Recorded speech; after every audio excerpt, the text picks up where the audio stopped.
Ben oui. What did it so free? Il y a les From this time, such I account your love. Ça va comme ça? Why are you afraid? Mais ça c'est bien, parce que In your action, then you are behind.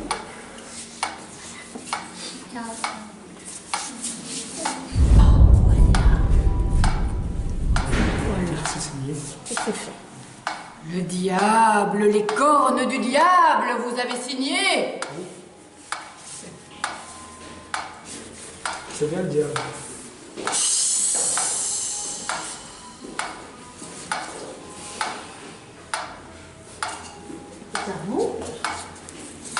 Il y a une circulation.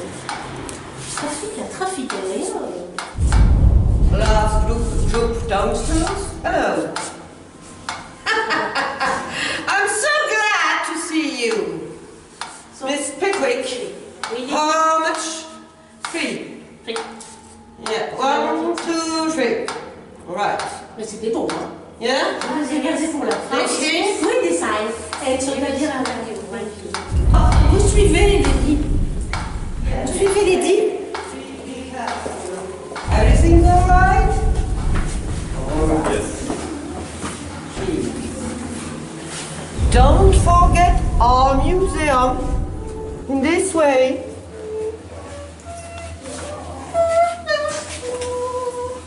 And Miss Pallet. In this way. Museum, Miss Pallet. Museum, Miss Pallet. Miss Pallet Museum. This way is... Alright, il n'y en a pas un qui suit. Miss Pallet. Yeah. I love you, you know? Okay. Farewell. Et courage.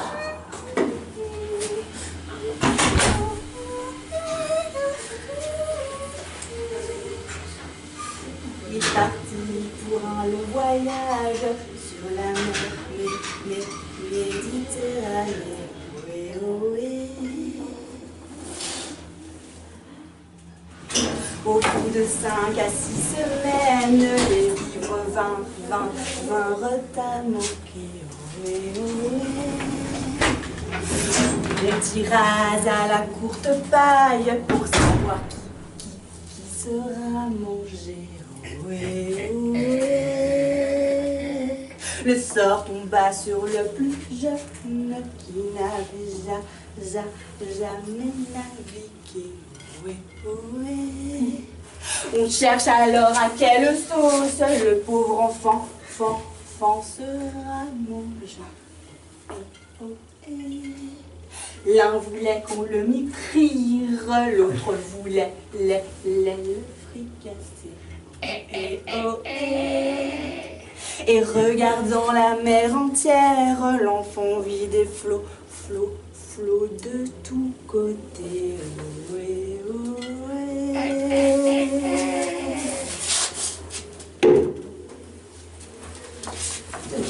Prenez, serrez la fort, c'est précieux. Tenez, prenez, serrez ça fort dans vos mains, c'est important, vous comprenez. Tenez, serrez ça fort, c'est très important.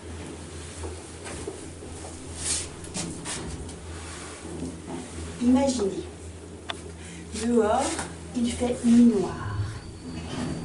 C'est une nuit d'hiver, une nuit sans lune. La campagne est silencieuse et les champs sont gelés. Une vieille dame, vivant seule, dans une petite maison isolée, décide, pour occuper sa soirée, de faire un puzzle. Au fur et à mesure qu'elle assemble les pièces, elle reconnaît le décor de son salon, ses meubles, sa télévision. Puis elle se voit elle-même, de face, assise à l'endroit exact où elle se trouve à l'instant. Sa gorge se serre. Malgré l'angoisse poisseuse qui l'envahit, elle continue le puzzle. Les dernières pièces qu'elle assemble sont celles de la fenêtre, juste devant elle. D'une main fébrile, elle pose la toute dernière pièce du puzzle. Un frisson de frayeur la foudroie. Elle découvre le visage livide et terrifiant d'un homme qui la regarde fixement. Soudain, les lumières clignotent, puis s'éteignent.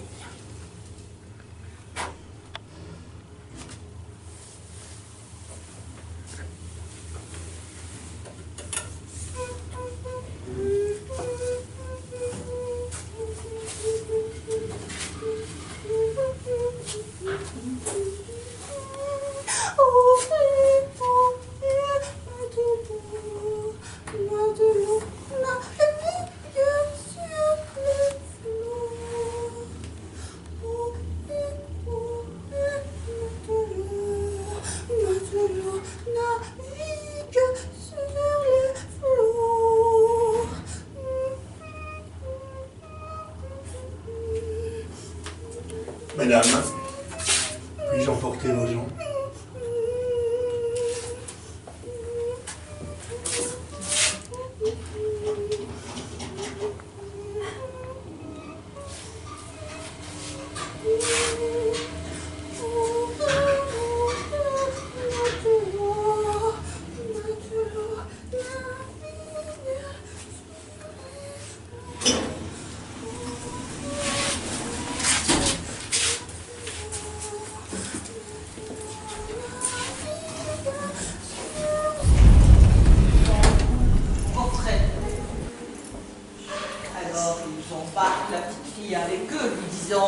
Ma petite fille, nous allons te conduire au poste de police le plus proche.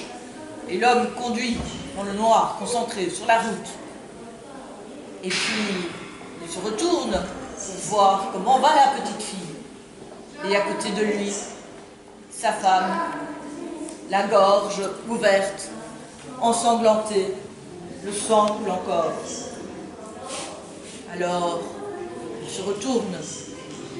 Et il voit la petite fille qui sourit en léchant la lame du couteau. Allez-vous-en. Allez-vous-en. Allez, hop, hop, hop, hop, hop. Allez-vous-en. Là-bas. Là-bas. Là-bas. Allez-vous-en. Allez-vous-en.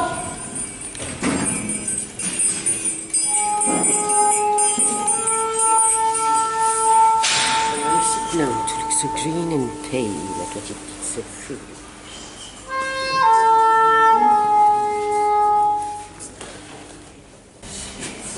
Et vous? Et vous? Non, non, attendez pas. Moi, j'ai perdu mon vélo. Je suis réveillé ici.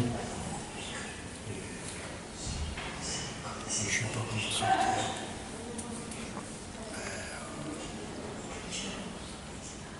Vous vouliez l'histoire, peut-être. Je pense que d'autres histoires nous attendent.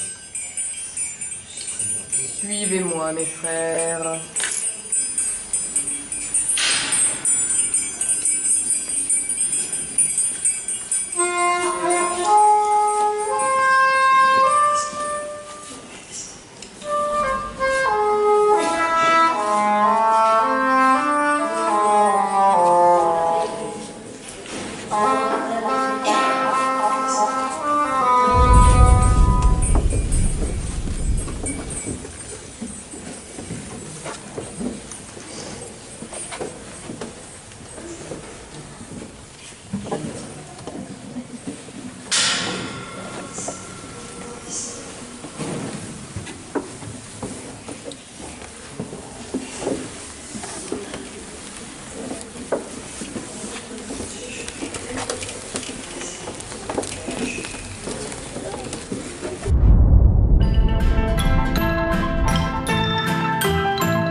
Passer des heures à répéter son numéro. En attendant une vie meilleure, il épatait les badauds. Il allumait une cigarette, il soufflait dessus. Les spectateurs étaient en fête, la cigarette a disparu. L'histoire, mon père, dont j'ai trompé toutes les espérances, toi, pour qui je dois être toujours le petit enfant rose qui cassait ses jouets et qui en demandait d'autres plus gros. Toi, à qui j'ai apporté sans remords une douleur par jour. Histoire,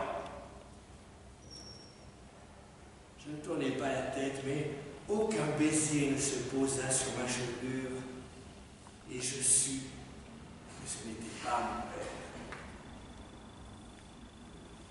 Oh, fis-je, elle est morte. Elle? Qui? Je savais même plus son nom, le whisky l'avait effacé. Mais je savais qu'elle avait aimé de toute la richesse de ses 20 ans la personne que je suis. J'ai mis entre elle et moi toute l'indifférence de mon cœur, tout l'oubli des voyages, tous les whisky des ports où ma fantaisie et ma misère m'ont conduit, et voici qu'elle était morte et qu'elle était venue. Dieu, que les ténèbres dans mon dos étaient glacées. Mais aucun bras caressant ne sortit de l'ombre et aucun cri de joie ne m'accueillit. Ce n'était pas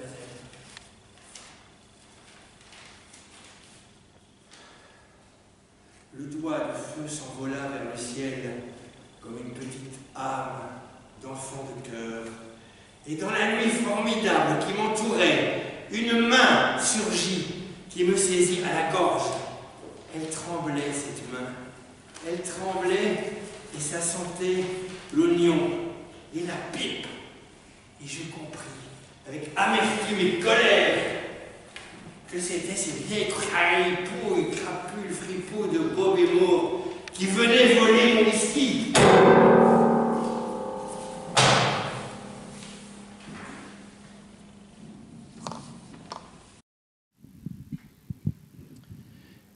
Eric avait vraiment l'air d'un beau petit garçon quand on le voyait jouer sur l'herbe. Innocent, gracieux, inoffensif. Et au début, ce fut vraiment le cas. Je m'approchais en souriant, je l'invitais à me suivre. J'avais pris une voix douce comme le miel. J'étais un ami de son papa, j'allais l'emmener faire une belle promenade. Il ne fit pas de difficulté, le petit. Il me suivit. Ensuite, je le pris dans mes bras. Il eut l'air content de monter dans la voiture. Je ne pensais pas que ce serait aussi facile. « Où est-ce qu'on va ?» demanda-t-il. « Dans un joli coin, dis-je. Et après, maman viendra te chercher. Mais il fait froid. Laisse-moi te couvrir. » Lui, il aurait voulu mettre le nez à la fenêtre. Michel, qui conduisait, et moi, on le tenait fermement entre nous, enveloppé dans une couverture, pour qu'on ne puisse pas le voir de dehors. Les ennuis commencèrent une fois que nous fûmes en sûreté, à la maison. Non qu'Éric ait fait des caprices, ou qu'il se soit mis à hurler. Non, au contraire, il nous regardait avec beaucoup de gentillesse. Comme deux oncles bien-aimés. Bien sûr, il posait un tas de questions. Pourquoi ceci, pourquoi cela, quand est-ce que maman va arriver, etc. Mais sage, avec une gentille petite voix extrêmement bien élevée. Le soir tombait. De temps en temps, je jetais un coup d'œil par la fenêtre. Rien de suspect, heureusement, mais je sentais qu'il nous cherchait comme une myriade d'insectes redoutablement malins qui se seraient réveillés et qui maintenant fourmillaient frénétiquement dans tout Paris, parcourant systématiquement toute la ville, traçant des cercles concentriques qui se rapprochaient petit à petit. Je demandais à Michel d'éloigner l'enfant et j'allumais la radio. Il s'intéressait à moi, les habitants, les grosses pointures, les autorités constituées. Quelques heures plus tôt, j'étais un malfrat quelconque et maintenant l'homme le plus important de Paris. J'éteignis la radio. Je m'apprêtais à aller de l'autre côté, là où Michel s'amusait avec le petit. Alors, pour la première fois, je m'aperçus que j'avais plus le courage de continuer. À travers la porte, j'entendais cette petite voix si gracieuse, avec cette façon aristocratique de prononcer les rrr qui sentaient les milliards à plein nez. Il ne pleurnichait pas, hein. Il ne faisait pas d'histoire, on ne disait rien d'insolent, il n'implorait pas la pitié. On aurait dit qu'il gazouillait. Il nous faudrait peut-être le tuer. Il mangea de bon appétit. Il faut dire que nous avions préparé un bon petit repas, bien comme il faut. Puis, il s'assoupit dans un fauteuil. Une fois seulement, il demanda quand sa maman allait arriver, mais sans trop s'impatienter. Il se laissa docilement mettre au lit. 1 minute après, il dormait comme un bienheureux. Michel sortit pour téléphoner aux parents, depuis une cabine téléphonique bien entendu. Puis lui aussi, il alla dormir. Dormir. La ville entière, la France entière se mobilisait contre nous pour nous pincer. Il me semblait entendre le grondement que ça faisait dehors comme un trépillement immense que de minute en minute augmentait. Mais c'était pas ça qui me faisait le plus peur. La peur se trouvait là, dans notre maison, étendue sur le lit, qui respirait doucement dans son sommeil, ses petits poings fermés. Un enfant de 4 ans, comme des milliers, des millions d'autres, même si c'était un fils de milliardaire. Et qu'avait-il donc pour me faire éprouver une telle terreur ? Assis sur une chaise, immobile, pour ne pas faire le moindre bruit, je le contemplais, fasciné, comme la souris contemple le serpent qui sera sa perte. Je pouvais examiner tout à loisir ce petit visage rond, les lèvres entr'ouvertes, l'infini mouvement régulier de sa respiration. À quoi rêvait-il ? Il était petit, mais minute après minute, il grandissait démesurément. Il n'avait plus un coin de la maison qui ne fût pas empli de sa présence. De toutes mes forces, je le haïssais.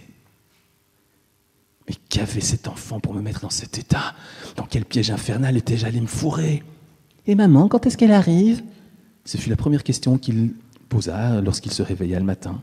Oui, mon chéri, oui, elle arrive. Elle a téléphoné qu'elle n'allait pas tarder, fit Michel mielleux. Allez, on va se faire un bon petit café au lait. Je regardais mon ami, lui aussi complètement à plat.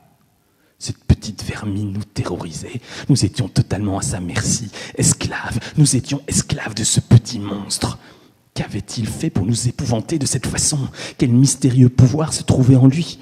À certains moments, il me semblait qu'il aurait pu m'anéantir, s'il l'avait voulu, m'écraser, me dévorer de ses petites dents pointues.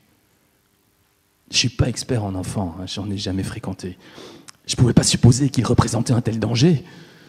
Je me considère comme un dur à cuire, je suis blindé. Seulement passer 24 heures de plus en compagnie d'Éric, je m'en sentais pas capable.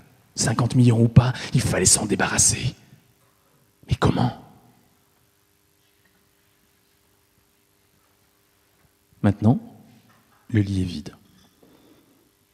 Toute éventuelle trace ou empreinte digitale a été enlevée avec une méticuleuse précision. Et 50 millions sont arrivés. La police, à ce qu'il semble, est à 1000 lieues de nous soupçonner. D'un point de vue technique, un triomphe, sur toute la ligne. Mais la peur ne m'a pas quitté. Je voudrais ne plus voir un enfant de toute ma vie, rien que des vieux, des très vieux, des décrépits. Depuis que cette maudite affaire a eu lieu, dans la rue, tous les enfants me regardent avec une espèce de curiosité préoccupée. Comment dire ? Comme si je les avais trahis de manière ignoble. Quoi qu'il en soit, le phénomène persiste. Même hier, même ce matin, dans la rue, tous ces enfants, je dis bien tous, pourquoi me regardent-ils ? Comme le wagon était presque vide, le petit garçon pouvait occuper une banquette entière à lui tout seul. Sa mère était assise de l'autre côté du couloir avec la sœur du petit garçon, qui n'était encore qu'un bébé. Le petit garçon regardait par la fenêtre tout en mangeant un biscuit. La mère lisait tranquillement et répondait aux questions du petit garçon sans même lever les yeux. « On est sur une rivière, disait le petit garçon. Tout ça, c'est une rivière et nous, on est dessus. »« Magnifique, disait la mère. « J'ai vu une sorcière, dit-il à sa mère au bout d'une minute. Il y avait une grande, vieille, horrible, vieille sorcière dehors. »« Magnifique, dit sa mère. Une grande, horrible, vieille sorcière, poursuivait le petit garçon, se racontant une histoire pour lui tout seul. Et je lui ai dit de partir, et elle est partie. Elle est venue et elle m'a dit « Je vais te dévorer ». Mais moi j'ai dit « Non, tu ne vas pas me dévorer ». Et je l'ai chassée, cette méchante vieille terrible sorcière. Il se tut et leva les yeux. La portière du wagon venait de s'ouvrir et un homme était entré. C'était un homme d'un certain âge, avec des cheveux blancs et un visage agréable. « Bonjour », dit le petit garçon. L'homme lui répondit. « Bonjour, fiston. Qu'est-ce que tu cherches par la fenêtre ?»« Des sorcières !» répondit l'enfant du tac au tac. « Des méchantes vieilles sorcières !»« Quel âge as-tu » demanda l'homme. À cette éternelle question, le petit garçon posa un regard méfiant sur l'homme, puis, au bout d'une minute, il répondit « 26 ans, 840 26 ans. Sa mère leva les yeux de son livre. 4 ans, dit-elle en souriant tendrement au petit garçon. Vraiment ? Dit poliment l'homme au petit garçon. 26 ans ? C'est ta maman ? Demanda-t-il avec un geste de la tête vers l'autre côté du couloir. Oui, c'est elle, répondit le petit garçon après s'être penché en avant pour vérifier. Et là-bas, c'est ma sœur, dit le petit garçon à l'étranger. Elle a 12 ans et demi. Tu l'aimes, ta sœur ? Demanda l'homme. Le petit garçon ouvrit de grands yeux et l'homme contourna la banquette pour venir s'asseoir à côté de lui. « Écoute, dit l'homme, veux-tu que je te parle de ma petite sœur à moi ?» À ces mots, la mère, qui avait levé un regard anxieux vers l'homme au moment où il s'était assis à côté de son petit garçon, reprit paisiblement sa lecture. « Il était une fois une petite fille qui était ma sœur, commença-t-il. Juste comme la tienne. Ma petite sœur était si mignonne et si gentille que je l'aimais plus que n'importe quoi au monde. Alors tu veux savoir ce que j'ai fait ? » Le petit garçon acquiesça avec une véhémence accrue et sa mère interrompit sa lecture en souriant pour écouter le récit de l'homme. « Je lui ai acheté un cheval à bascule et une poupée et 1 million de sucettes, dit l'homme. Et puis je l'ai prise et j'ai mis mes mains autour de son cou et j'ai serré, jusqu'à ce qu'elle soit morte. Le petit garçon est en sursaut. Sa mère se tourna vers eux et son sourire avait disparu. Elle ouvrit la bouche puis la referma. L'homme continuait. Et après, dit-il, je l'ai prise et je lui ai coupé la tête. Et après, j'ai pris sa tête. « Et tu l'as coupée tout entière en petits morceaux ?» demanda le petit garçon hors d'haleine. « J'ai coupé sa tête, et ses mains, et ses pieds, et ses cheveux, et son nez, » dit l'homme. « Et puis je l'ai frappé avec un bâton et je l'ai tué. »« Un instant, » dit la mère.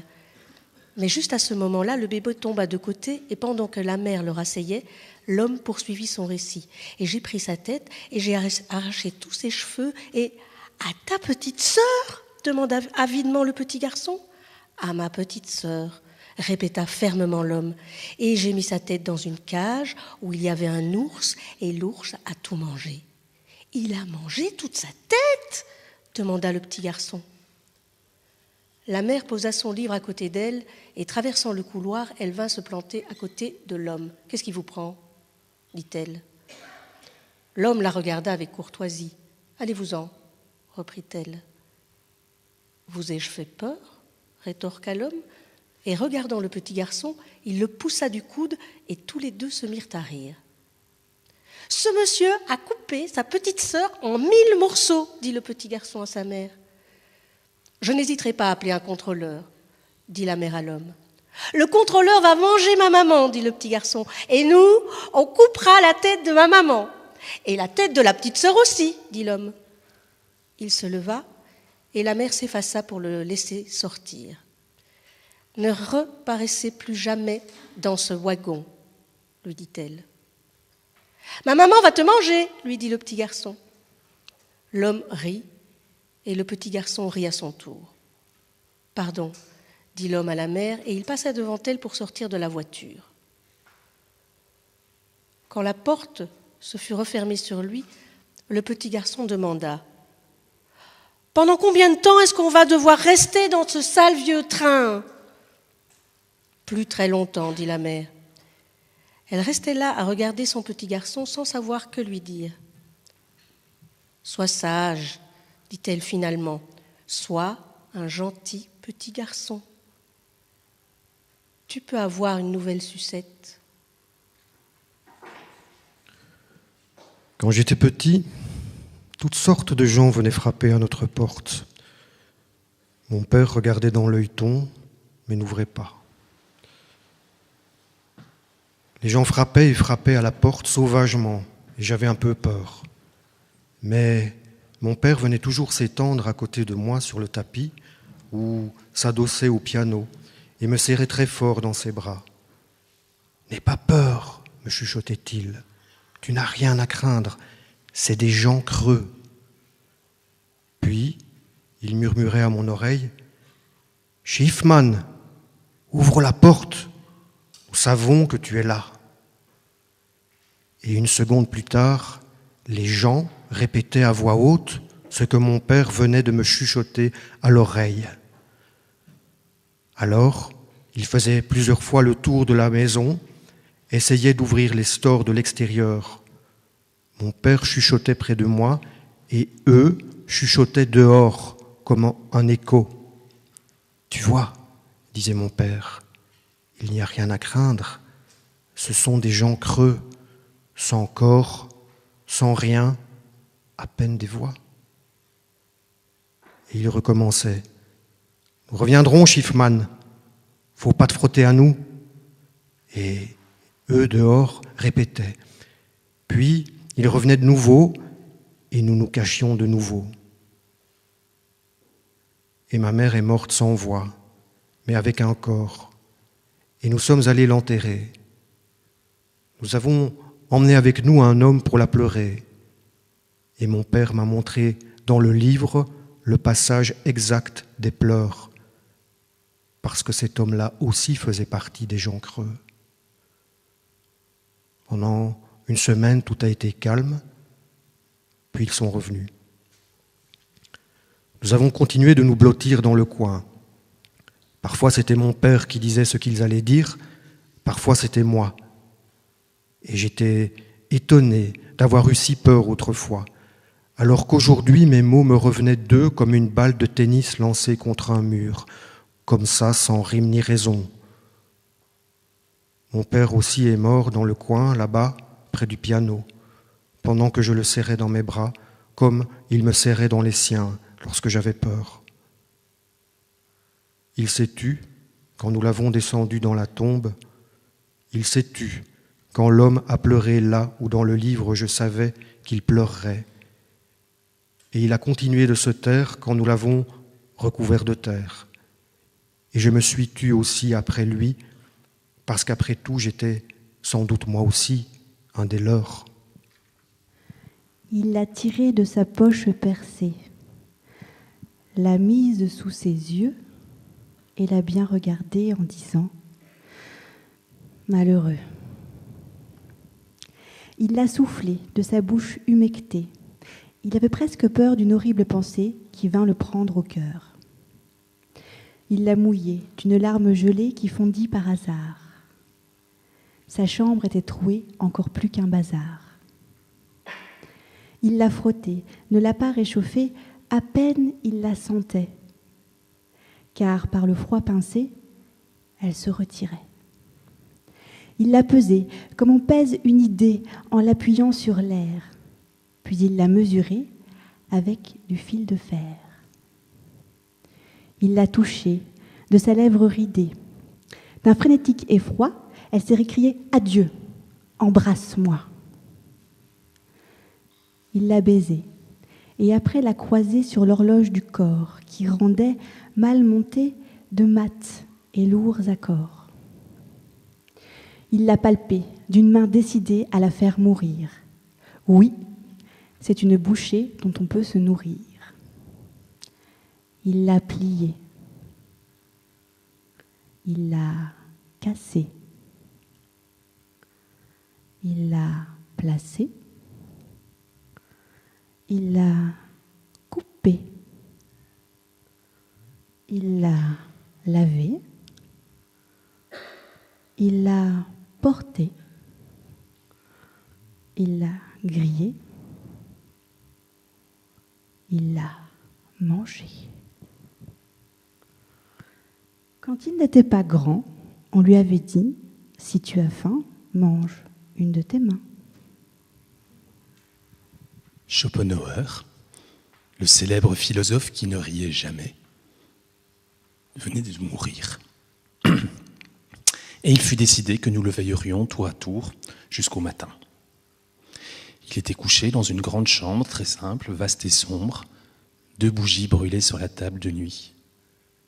C'est à minuit que je pris la garde avec un de nos camarades. Et nous vînmes nous asseoir au pied du lit.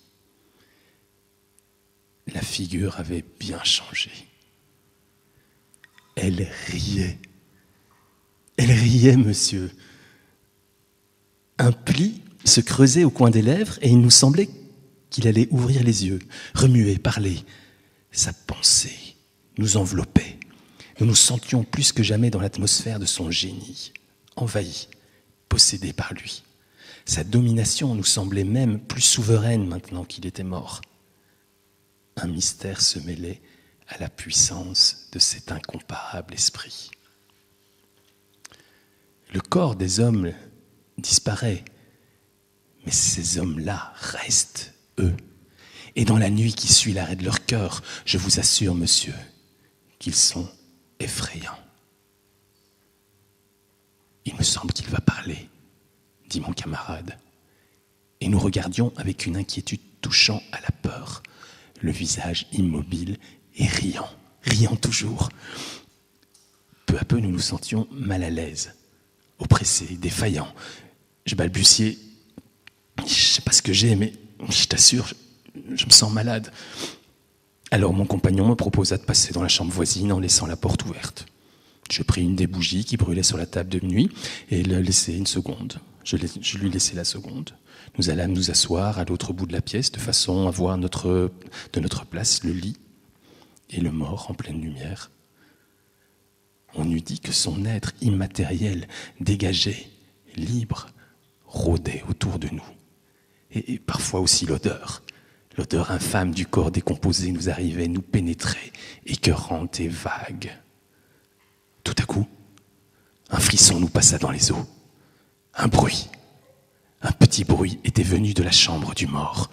Nos regards furent aussitôt sur lui, et nous vîmes, oui monsieur, nous vîmes parfaitement, l'un et l'autre, quelque chose de blanc, courir sur le lit, tomber à terre sur le tapis et disparaître sous un fauteuil. Nous fûmes debout avant d'avoir eu le temps de penser à rien, fous d'une terreur stupide, prêts à fuir. Puis nous nous sommes regardés. Nous étions horriblement pâles. Nos cœurs battaient à soulever le drap de nos habits. Je parlais le premier. Tu as vu ? Ouais, j'ai vu. Est-ce qu'il n'est pas mort ? Mais puisqu'il entre en putréfaction, qu'allons-nous faire ? Mon compagnon prononça en hésitant. Il faut aller voir. Je pris notre bougie et j'entrai le premier, fouillant de l'œil toute la grande pièce au coin noir. Rien ne remuait plus. Et je m'approchai du lit, mais je demeurai saisi de stupeur et d'épouvante. Schopenhauer ne riait plus. Il grimaçait d'une horrible façon, la bouche serrée, les joues creusées profondément. Je balbutiai. Il n'est pas mort. Mais l'odeur épouvantable me montait au nez, me suffoquait.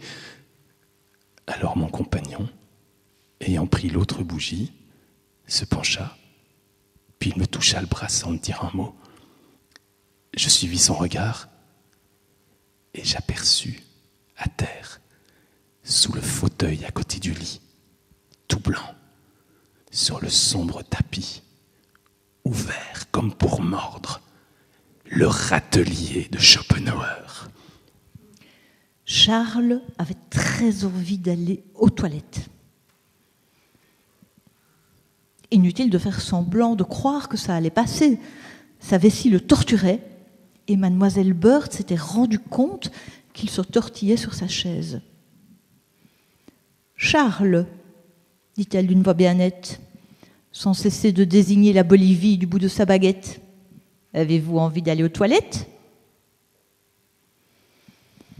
Charles vira à l'écarlate. « Répondez, Charles, continua vivement mademoiselle Bird. Avez-vous besoin de...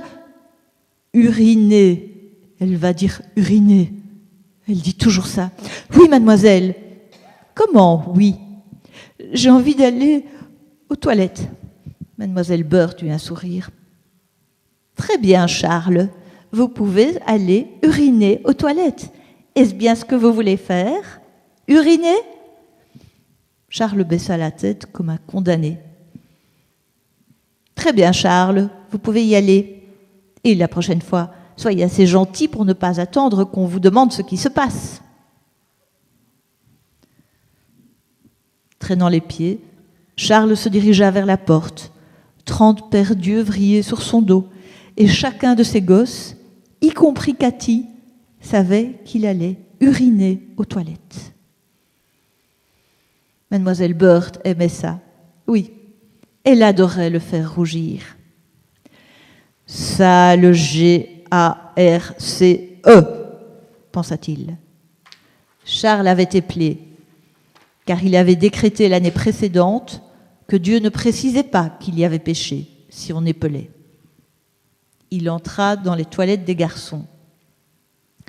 Elles étaient en forme de L, avec des petits miroirs carrés, des lavabos de porcelaine blanche et un distributeur d'essuie-mains aligné sur la largeur. 2 urinoirs et 3 cabinets sur la longueur. Après avoir jeté dans l'un des miroirs un coup d'œil morose sur son visage blafard, Charles passa le coin. Le tigre était couché à l'autre bout. C'était un grand tigre, au pelage semblable à un store vénitien fauve barré de rayures sombres. Il releva vivement la tête et ferma à demi ses yeux verts. Une sorte de grognement doucereux et ronronnant sortit de sa gorge. Il banda ses muscles lisses et se redressa. Le tigre avait l'air méchant et très affamé. Charles rebroussa chemin en hâte. La porte sembla mettre une éternité à se refermer derrière lui. Mais lorsqu'elle le fut, il considéra qu'il était en sûreté. Cette porte ne s'ouvrait sous la poussée que pour entrer, et il n'avait jamais entendu dire que les tigres fussent assez intelligents pour tirer vers eux une porte. Il s'essuya le nez du revers de la main. Son cœur cognait si fort qu'il pouvait l'entendre battre. Il avait toujours envie d'aller aux toilettes, plus que jamais. Peut-être avait-il imaginé le tigre. Il entr'ouvrit la porte, tout juste assez pour pouvoir jeter un coup d'œil furtif dans la pièce. De l'autre côté du décrochement formé par les cabinets, le tigre l'observait lui aussi de ses prunelles vertes étincelantes. Une main se posa sur son cou. Il poussa un cri étouffé. Son cœur se serra, son estomac et sa gorge se contractèrent. C'était Kenny qui souriait d'un air suffisant. « Mademoiselle Bird m'a envoyé te chercher. Ça fait des siècles que t'es partie. »« Ouais, mais je peux vraiment pas aller aux toilettes, » répondit Charles. « T'es constipé, » gloussa allègrement Kenny. « Attends que je le dise à Cathy. »« T'as pas intérêt, » répliqua vivement Charles. « En plus, c'est pas vrai. Il y a un tigre là-dedans. »« Qu'est-ce qu'il fait ?» demanda Kenny. « Il pisse ?» « Je ne sais pas, » répondit Charles en tournant son visage vers le mur. « Je voudrais juste qu'il parte. » Il se mit à pleurer. « Allez, » interrompit Kenny en la grippant d'une main et en poussant la porte de l'autre. « Tu racontes des histoires. » Ils furent à l'intérieur avant que Charles, terrifié, ait eu le temps de se dégager pour se blottir contre la porte. « Un tigre !» jeta Kenny écœuré. « Bon sang, Mademoiselle Bird va te passer un de ses savons. Il est du côté des cabinets. » Kenny se mit à avancer le long des lavabos. « Minou, Minou, Minou, Minou, n'y va pas !» souffla Charles. Kenny tourna le coin et disparut. « Minou, Minou, Minou, Minou, Minou !» Charles se précipita dehors et s'appuya contre le mur. La main pressée sur la bouche, les yeux fermés, il attendit le cri. Il n'y eut aucun cri. Il ne savait plus depuis combien de temps il était là, frigorifié, la vessie pleine d'éclater, près d'éclater. Il jeta un coup d'œil à la porte des cabinets pour garçons. Il ne pouvait pas. Finalement, il se décida, se précipita avec fébrilité jusqu'à l'angle du L et risqua un regard de l'autre côté. Le tigre, allongé sur le sol, léchait ses grosses pattes du bout de sa longue langue rose. Un morceau de chemise était pris entre les griffes d'une de ses pattes. L'envie de Charles le mettait au supplice, il ne pouvait plus tenir. Cas de force majeure. Sur la pointe des pieds, il retourna jusqu'au lavabo de porcelaine blanche le plus proche de la sortie. Mademoiselle Bird fit claquer la porte au moment même où il remontait la fermeture éclair de son pantalon. « Oh !» Quel répugnant petit garçon, dit-elle d'un air presque pensif. Charles surveillait toujours l'angle du mur. Je suis désolée, mademoiselle Bird. Le tigre, je vais nettoyer le lavabo avec du savon. Je vous jure que je vais le faire. Où est donc Kenneth? Demanda mademoiselle Bird avec calme. Je ne sais pas. Et c'était vrai. Il ne savait pas. Est-il là-bas? Non! Hurla Charles. Mademoiselle Bird se dirigea d'un air digne vers l'endroit où la pièce faisait un décrochement. Venez ici, Kenneth. Immédiatement. Mademoiselle Bird! Mais mademoiselle Bird était déjà de l'autre côté. Elle s'apprêtait à bondir. Charles pensa qu'elle était sur le point de découvrir ce que ça voulait vraiment dire. Il ressortit une nouvelle fois. Il but quelques gorgées d'eau à la fontaine, regarda le drapeau américain qui flottait au-dessus du gymnase. Puis il retourna en classe, marcha les yeux baissés jusqu'à sa place et se glissa sur sa chaise. Il était 11h moins le quart.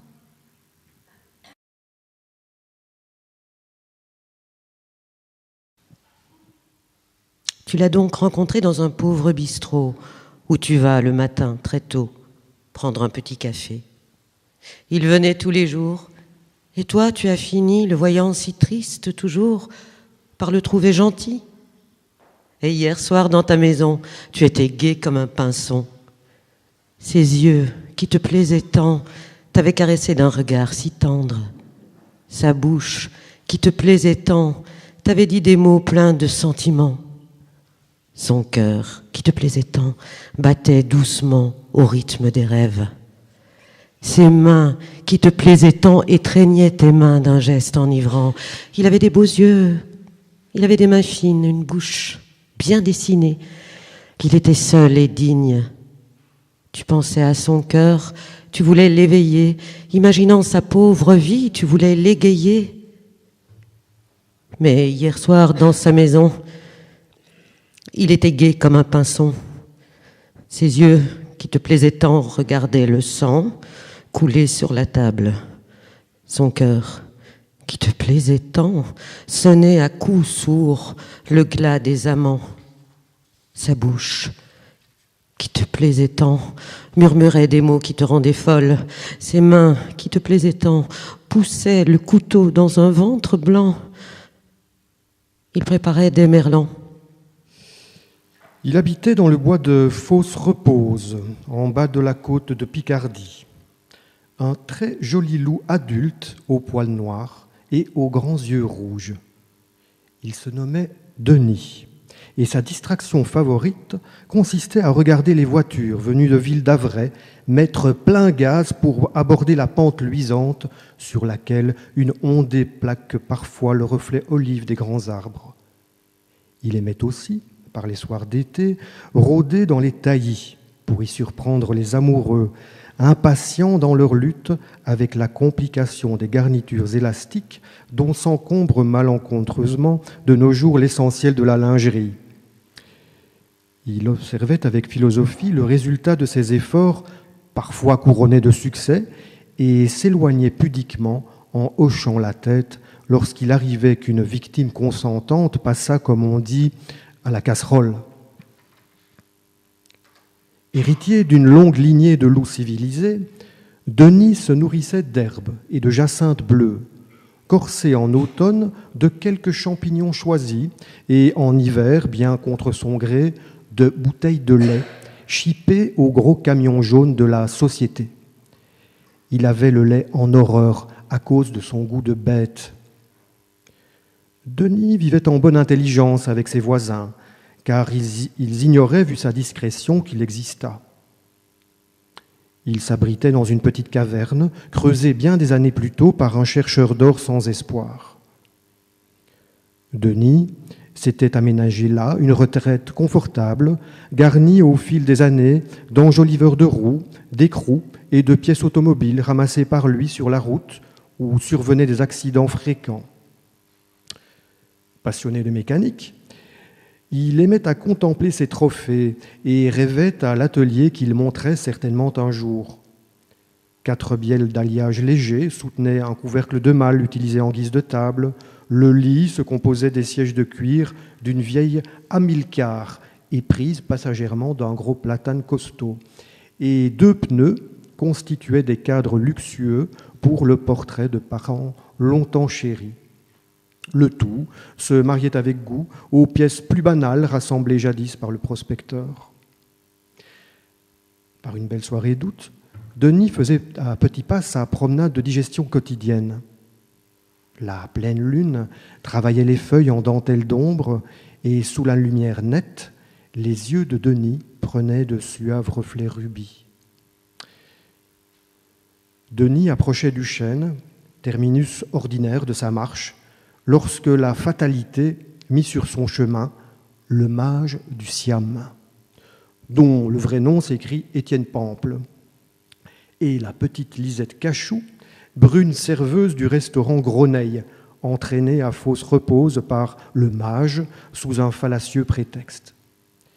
Lisette étreignait une gaine obsession, flambant neuve, et c'est à ce détail, dont la destruction avait coûté 6 heures d'effort au mage du Siam, que Denis devait cette très tardive rencontre. Par malheur pour Denis, les circonstances se trouvaient extrêmement défavorables. Il était minuit juste. Le mage du Siam avait les nerfs en pelote et il croissait alentour en abondance l'oreille d'âne, le pied de loup et le lapin blanc, qui depuis peu accompagnent obligatoirement les phénomènes de lycanthropie, ou plutôt d'anthropolysie, comme nous allons le lire à l'instant. Rendu furieux par l'apparition de Denis, pourtant discret, et qui déjà s'éloignait en marmottant une excuse, le mage du Siam, déçu par Lisette, et dont l'excès d'énergie demandait à se décharger d'une façon ou de l'autre, se jeta sur l'innocente bête et la mordit cruellement au défaut de l'épaule. Avec un glapissement d'angoisse, Denis s'enfuit au galop. Rentré chez lui, il fut terrassé par une fatigue anormale et s'endormit d'un sommeil pesant, entrecoupé de rêves troublés. Il oublia peu à peu l'incident, et les jours se remirent à passer identiques et divers. L'automne approchait. Denis se gavait de mousserons et de bolets, happant parfois quelques pézis à peu près invisibles sur son socle d'écorce. Les bois maintenant se vidaient rapidement le soir de leurs promeneurs, et Denis se couchait plus tôt. Cependant, il semblait que cela ne le reposait guère, et au sortir de nuit entrelardées de cauchemars, il s'éveillait, la gueule pâteuse et les membres rompus. Même, il perdait de sa passion pour la mécanique, et midi le surprenait parfois dans un songe, étreignant d'une patte inerte le chiffon dont il devait lustrer une pièce de laiton vert de grise. Son repos se faisait de plus en plus troublé, et il s'étonnait de n'en pas découvrir la raison.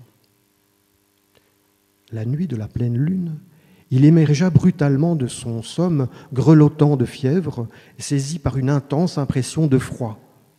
Se frottant les yeux, il fut surpris de l'effet étrange qu'il ressentait et chercha une lumière. Titubant, il s'avança vers le rétroviseur fixé au-dessus de la table de toilette. Il s'étonnait de se trouver debout sur ses pattes de derrière, mais il fut encore bien plus surpris lorsque ses yeux tombèrent sur son image. Dans le petit miroir rond, une figure étrange lui faisait face, blanchâtre, dépourvue de poils, où seuls 2 beaux yeux de rubis rappelaient son ancien aspect. Poussant un cri inarticulé, il regarda son corps et comprit l'origine de ce froid de glace qui l'étreignait de toutes parts.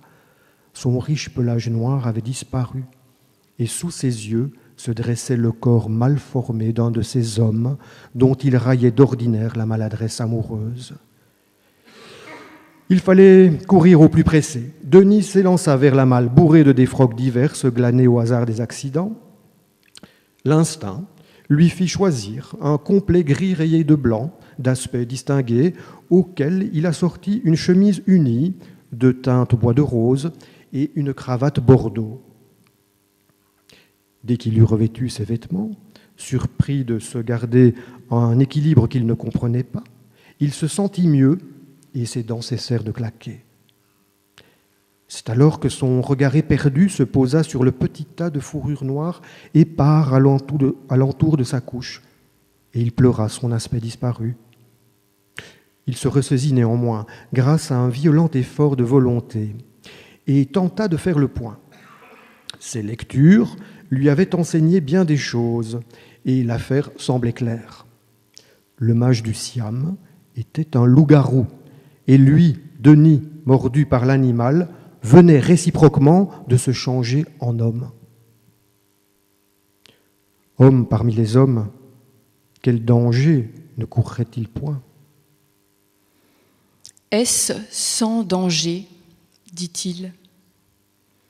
Babe ne s'attendait pas à la question. Hein ? Est-ce sans danger ? Quoi ? Est-ce sans danger ? Est-ce que quoi est sans danger ? Toujours aussi patiemment. Est-ce sans danger ? Je ne sais pas de quoi vous parlez. Nul changement dans le ton. Est-ce sans danger ?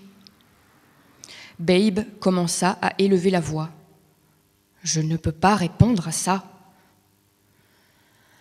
Est-ce sans danger ?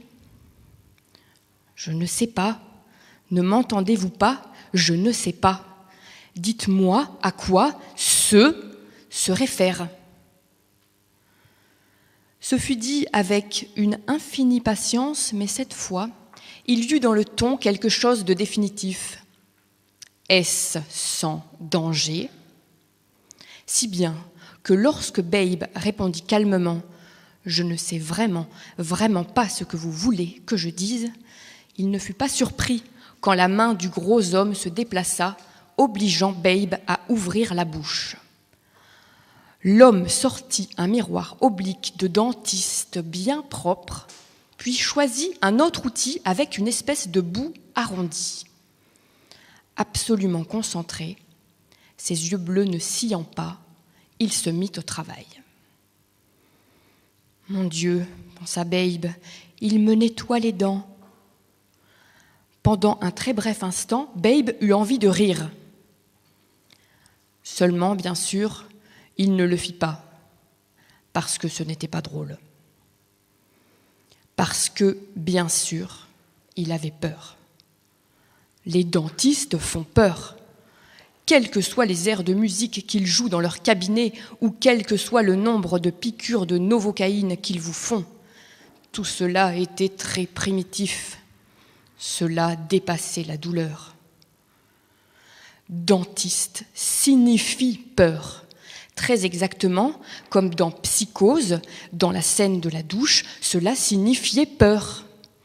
Il y avait quelque chose d'inconsciemment terrifiant dans le fait de prendre une douche avec un rideau tiré. Et c'était la même chose pour un dentiste. On ne savait jamais ce qui pouvait arriver après. « Mon Dieu, j'ai peur », pensa Babe. « Il faut que j'essaye de le lui cacher. » Il plongea son regard dans les yeux bleus, pensant « Je ne devrais pas vraiment. » Il ne s'attache pas à me faire mal, et il le pourrait. Il a tout de suite repéré le trou dans ma dent. Le type chauve grattait doucement, rapidement, autour de la cavité et la débarrassait de la pourriture. Babe, ligoté, pouvait observer les yeux bleus vifs et la concentration était incroyable. Pas un clignement de paupières. Rien ne les distrayait. Le grattement continuait. Quelques minutes plus tard, l'homme s'arrêta, choisit un autre outil, examina un moment la cavité. « Est-ce sans danger ?» dit-il d'une voix toujours aussi unie, patiente, calme. Mais Babe ne pouvait que répliquer « Je vous l'ai déjà dit, je vous le dis maintenant, je jure que je ne sais pas. » Mais avant qu'il eût prononcé la moitié, l'homme prit le nouvel outil, un instrument d'exploration à pointe d'aiguille, et l'introduit au fond de la cavité dans le nerf à vif. Le haut de la tête de Babe explosa. Il n'avait jamais éprouvé une souffrance aussi soudaine, et son hurlement fut presque instantané quand vint l'attaque. « Est-ce sans danger ?» dit encore l'homme patiemment, d'une voix presque douce maintenant. Il y avait des larmes dans les yeux de Babe. Il ne pouvait les arrêter. C'était une réaction. Elles étaient là. « Je ne... » commença-t-il. Mais il y eut une nouvelle interruption, l'homme forçant cette fois sa bouche à rester ouverte, tandis qu'il enfonçait de nouveau l'instrument effilé plus profondément dans le nerf. Babe se mit à éprouver un malaise. Mais juste avant que sa vue ne se troublât totalement, on enleva de nouveau l'instrument et il ne put arriver à perdre conscience. Le type le regardait maintenant, une douce sollicitude dans ses yeux bleus. Il comprenait la douleur, celui-là. Il savait exactement jusqu'à quel point on pouvait enfoncer l'instrument, exactement quand il fallait le sortir. Il tendit de nouveau la main vers la serviette, puis il y eut une petite bouteille dans ses mains. « Essence de girofle », dit-il, introduisant pour la première fois une variante. Il en mit un peu sur son doigt. « Oh mon Dieu !» pensa Babe, « cette espèce de salaud va me tuer. » Et il frictionna doucement la cavité avec le liquide. Pendant qu'il agissait, la douleur commença à disparaître, comme par miracle. Le dentiste sourit, prit un peu plus d'essence de girofle, frictionna de nouveau le tour de la cavité en expert, avec douceur, faisant disparaître la douleur. Babe recommença à respirer régulièrement. La vie, si seulement nous voulions l'admettre, est si simple, dit le dentiste. Il leva en l'air l'essence de girofle. Soulagement. Il leva en l'air l'instrument d'exploration. Supplice. Il prit la serviette et tapota le visage de Babe. Vous avez l'air d'un jeune homme brillant, capable de distinguer la lumière de l'obscurité, la chaleur du froid glacial. Alors je vous demande, et je vous en prie, prenez votre temps avant de répondre. Est-ce sans danger ? Mon Dieu, et vous n'avez pas pris votre temps, vous vous êtes précipité, je ne répéterai pas la question. Très certainement, vous savez maintenant de quoi il retourne et tout ce que cela implique. Quand vous serez prêt, répondez. Un peu plus tard, Babe dit « Les yeux bleus étaient attentifs. Babe secoua la tête. « Ne peut pas répondre à votre demande. Parce que je ne... » Puis il dit « Je vous en prie, oh, je vous en prie, non, non, mon Dieu, non, parce que le dentiste s'approchait avec l'instrument à la pointe effilée, l'enfonçait dans sa bouche, dans la cavité, en haut, plus haut qu'il n'était jamais allé. Mon Dieu, pensa Babe, il va me traverser le cerveau avec. Puis enfin, il perdit la notion des choses et il s'affaissa, à demi conscient, et comme on détachait ses liens, il entendit le dentiste donner ses instructions.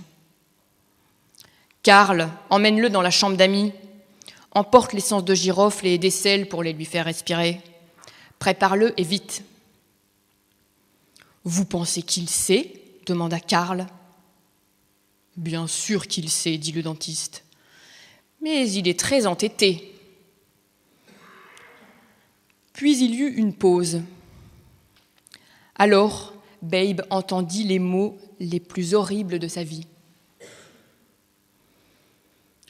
La prochaine fois, j'ai bien peur de devoir lui faire vraiment mal. Vous êtes venu me voir parce que j'ai empoisonné mes maris. Madame, je... Vous devez déjà être passé à la préfecture. Tout Villefranche en est convaincu. Madame, je viens vous demander la permission d'exhumer le corps de M. Charles Wesser, décédé en janvier 1939, et celui de M. Étienne Chalon, décédé en mai 1946, pour que les experts puissent procéder à l'analyse des viscères. Vous avez déjà refusé cette permission au brigadier Lucher du commissariat de votre résidence. Pourquoi ? Lucher n'a pas de manière. Je l'ai trouvé répugnant. Contrairement à vous, il n'a aucune finesse. Je récuse l'attitude de l'homme et non la loi. À vous, je ne la refuserai pas, inspecteur Miron. Vous me flattez. Parce que je suis tout à fait certaine, connaissant vos méthodes, à vous, police parisienne, qu'on a déjà procédé en secret à l'exhumation et les analyses ont été achevées. Vous êtes perplexe, vous n'avez rien trouvé. Ainsi, vous qui, jusqu'ici, ne vous êtes pas du tout occupé de cette affaire, vous désirez prendre ma mesure, connaître mon caractère, savoir jusqu'à quel point je peux me dominer, et incidemment connaître la chance que vous avez de m'entraîner dans une conversation qui vous donnera des indications sur ma culpabilité. Très vrai, Madame Chalon, vrai à la lettre, mais quand on perd deux maris d'un certain âge, mais qui ne sont pas des vieillards, par suite d'assez violents troubles digestifs, moins de 2 ans après le mariage, alors que chacun possède une fortune substantielle, qu'il lègue intégralement à sa veuve, vous comprenez? Oui, bien sûr. Aimeriez-vous que je vous fasse une confession complète, inspecteur Miron? Si vous désirez en faire une, Madame Chalon. Alors, je vais vous faire ce plaisir. Vous êtes un peu familier avec l'art culinaire, monsieur Miron? Je suis de Paris, vous le savez. Et avec l'amour aussi. Je vous l'ai dit, je viens de Paris. Alors, je peux vous dire que moi, Hortense, Eugénie, Villeroy, Vesser, Chalon, j'ai lentement et intentionnellement, de propos délibérés, tué et assassiné mon premier mari, monsieur Vesser, âgé de 57 ans. Ainsi que le second, d'ailleurs, monsieur Chalon, âgé de 65 ans. Pour quelques raisons, sans doute. J'ai épousé monsieur Vesser sur les instances de ma famille. Je n'étais plus une jeune fille, voyez-vous. En moins de 15 jours, j'appris que monsieur Vesser était un cochon. Un cochon aux appétits insatiables. La grossièreté même, inspecteur. Il était ordurier, vantard, dépouillait les pauvres, dupait les innocents, il était glouton. C'était un homme désordonné, aux habitudes répugnantes. Bref, il avait tous les défauts révoltants d'un homme sur le retour, sans la tendresse ni la dignité de l'âge. Et à cause de tout cela, il avait l'estomac en mauvais état. Et monsieur Chalon? Plus âgé. Comme j'étais plus âgé quand je l'ai épousé. Et lui aussi avait l'estomac en mauvais état? Assurément. Disons plutôt la volonté en mauvais état. Il était peut-être moins bestial que Vesser. Peut-être pire, au fond. Car il connaissait un trop grand nombre d'Allemands ici. Pourquoi se donnait-il tant de mal pour veiller à ce que nous ayons les mets et les vins les meilleurs, les plus inaccessibles, alors que chaque jour des enfants s'évanouissaient dans la rue? Criminel, je le suis peut-être, inspecteur, mais je suis aussi une Française. Je décidai sans pitié que Chalon mourrait, comme Vesser était mort. Et comment, Madame Chalon? Vous connaissez peut-être des plats tels que dindonneau farci au marron, ou suprême de volaille, ou tourne-dos mascotte, omelette en surprise à la napolitaine, ou potage bagration gras, ou aubergine à la turque, ou chaud-froid de caille en belle vue. Arrêtez, Madame Chalon, vous éveillez en moi un appétit vorace et en même temps vous m'accablez de nourriture. Une cuisine aussi riche, aussi... Vous m'avez demandé mes méthodes, inspecteur Miron. Je me suis servi de ces plats et de 100 autres. Et dans chacun d'eux, j'ai caché un morceau de... Vous avez caché un morceau de quoi, Madame Chalon? Vous avez mené une enquête sur moi. Vous savez qui était mon père. Jean-Marie Villeroy, maître Queux, disciple incomparable de l'incomparable Escoffier, appelé jadis le seul digne successeur d'Escoffier. Mais je n'avais pas encore 22 ans que mon père, juste avant sa mort, reconnut qu'en dehors d'une certaine faiblesse négligeable pour ce qui était des mébrésés, il n'aurait pas eu honte de me reconnaître comme son égal. Très intéressant, je m'incline devant vous. Mais... vous avez dit que vous aviez caché dans chacun de ces plats incomparables un morceau de... Un morceau de mon art, et rien d'autre. Cela et rien d'autre, inspecteur. L'art d'Escoffier ou de Villeroy. Quel homme du genre de Vaisseur ou de Chalon aurait pu résister 3, 4 fois par jour? Je leur présentais ces mets riches parmi les plus riches. Je variais irrésistiblement. Je les forçais à se gaver jusqu'à éclater, à dormir, à se gaver encore, à boire trop de vin afin de pouvoir se gaver encore un peu plus. Comment, à leur âge, ont-ils pu même vivre aussi longtemps qu'ils l'ont fait, je me le demande. Et l'amour, Madame Chalon, excusez-moi, mais c'est vous qui l'avez mentionné. Une nourriture riche prédispose à l'amour, ou à quelque chose qui y ressemble, ce qu'ils appelaient l'amour, inspecteur. J'étais à leur disposition, et je ne les décourageais pas d'avoir recours aussi à quelques petites amies. C'est ainsi qu'ils moururent, Monsieur Vaisseur, âgé de 57 ans, Monsieur Chalon, de 65. C'est tout. Vous me suivrez à Nice ce soir, Madame Chalon. Au commissariat de police, inspecteur Miron? Au casino, Madame Chalon, pour boire du champagne au son de la musique. Nous continuerons notre conversation. Mais, inspecteur Miron... Écoutez-moi, Madame Chalon. Je suis célibataire, 44 ans. Pas trop mal de ma personne, m'a-t-on dit. J'ai mis une certaine somme de côté. Je ne suis pas un parti remarquable, mais pas méprisable non plus. Je désire mourir.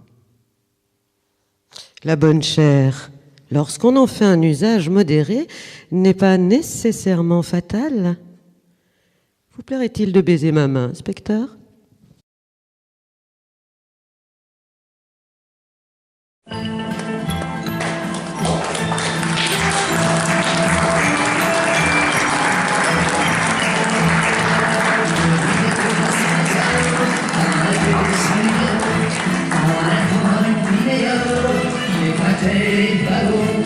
Il allumait une cigarette, il soufflait aussi. Les spectateurs étaient dans la